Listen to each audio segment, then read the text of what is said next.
program, isu dan apa saja yang ada dalam ruang lingkup materi standar isi. Mungkin saya akan lebih kepada apa sih standar isi. Jadi di sini saya akan memaparkan pengertian dari standar isi itu sendiri.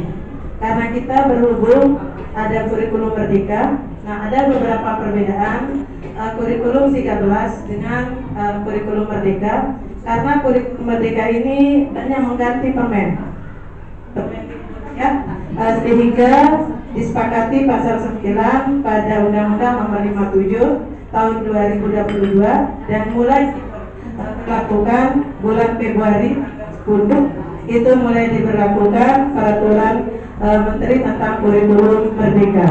Nah, standar isi di sini ialah kriteria minimal yang mencakup ruang lingkup materi guna mencapai kompetensi lulusan pada jalur, jenjang dan jenis pendidikan tertentu. Mungkin saya akan lebih pertajam apa itu jalur, jenjang dan jenis pendidikan yang ada pada standar isi. Kemudian standar isi ini dikembangkan melalui perumusan ruang lingkup materi yang sesuai dengan kompetensi lulusan atau SKL. Oleh karena itu, apa yang ada di standar kelulusan itu sangat terhubung dan terkait dengan standar isi.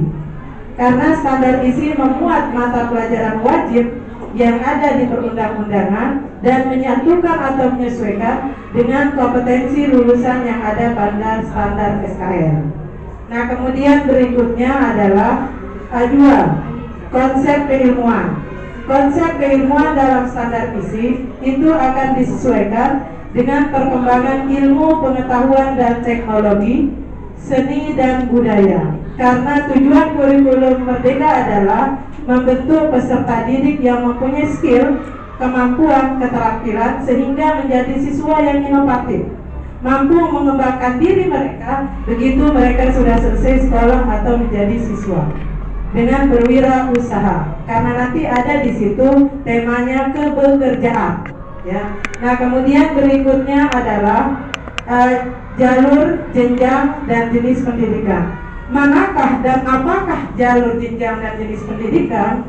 Yang pertama jalur. Jalur itu ada 3 pilihan dalam implementasi kurikulum merdeka. Satu, ada namanya jalur mandiri belajar. Apakah mandiri belajar? Yaitu memberikan kebebasan kepada satuan pendidikan saat menerapkan kurikulum merdeka tanpa mengganti kurikulum satuan pendidikan yang sedang diterapkan. Maka akan diterapkan mulai di kelas 1 untuk SD, 4, 7 untuk SMP dan MTS, 10 untuk SMA dan MA. Itu yang disebut dengan jalur mandiri belajar. Kemudian berikutnya mandiri berubah. Mandiri berubah di sini artinya memberikan keleluasaan kepada satuan pendidikan saat menerapkan kurikulum merdeka dengan menggunakan perangkat ajar yang sudah disediakan. Karena di kurikulum merdeka itu kita ada namanya capaian pendidikan, terdiri dari kompetensinya ada capaian pendidikan, ada fase E itu untuk kelas 10, ada fase F untuk kelas 11. Nah, di situ nanti kalau di K13 namanya kan silabus. Kalau di Merdeka itu namanya ATP. Ya. Jadi ATP ini nanti memuat semua materi khusus yang akan diajarkan di kelas 10 untuk jenjang MA. Nah, kemudian berikutnya adalah mandiri berbagi.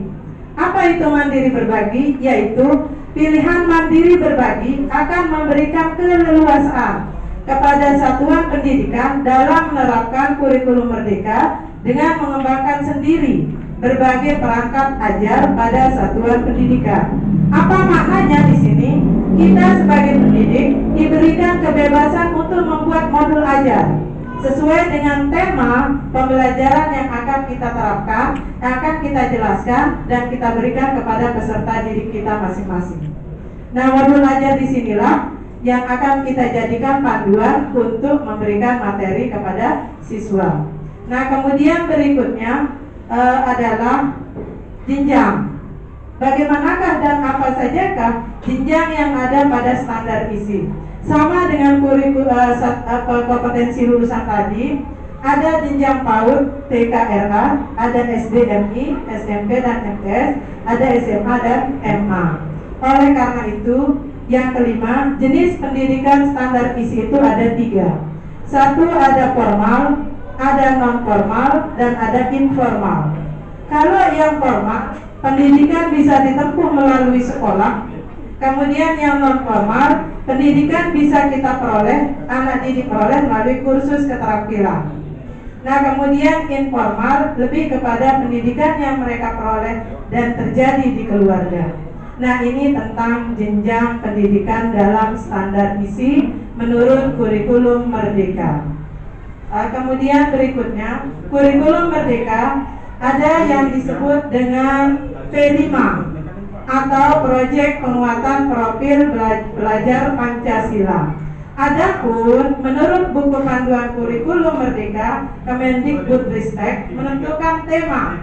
Ini salah ini ya. Tema setiap F5 yang P5 yang diimplementasikan di satuan pendidikan. Temanya itu antara lain 1, gaya hidup berkelanjutan. 2, kearifan lokal. 3, Bhinneka Tunggal Ika.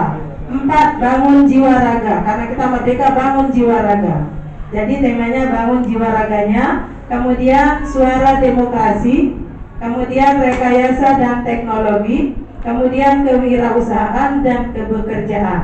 Nah, ini tentang proyek penguatan profil pelajar Pancasila, yang mana proyek ini merupakan bagian yang khas dalam kurikulum Merdeka dan tidak pernah ada dalam kurikulum sebelumnya. Nah, ini yang bisa kami sampaikan dari standar isi. Kalau ada tambahan dari teman-teman, kami persilakan ya untuk memberikan tambahan. Nah, adapun mengenai pertanyaan, tidak ada. Jadi penyampaian materi saja. Mungkin itu saja teman-teman semua, Bapak pengawas. Dari kami tim standar isi, memang di standar isi itu ada materi wajib yang menurut perundang-undangan, yaitu ada mata pelajaran PAI yang terdiri dari seperti yang disebutkan tadi oleh Ustazah Jarroh, ada fikih, hadis, itu semua materinya sudah ditentukan dalam kurikulum. Kemudian ada juga mata pelajaran umum seperti pada mata pelajaran geografi yang saya ampu, itu di fase E kelas 10 banyak sekali pengurangannya. Dia lebih menekankan kepada praktikum. Contoh, kalau dulu di ilmu geografi itu ada konsep geografi, sekarang itu hanya sedikit saja, lebih kepada praktik peta. Ya, jadi di semester 1 di kelas 1 untuk kurikulum Merdeka itu peta, contoh skill yang harus dimunculkan kepada siswa didik kita. Nah, itu mengenai muatan materi ajar pada mata pelajaran umum. Nah, itu saja yang bisa kami sampaikan. Dari kami tim standar isi, kurang dan lebihnya kami mohon maaf. Terima kasih atas perhatiannya.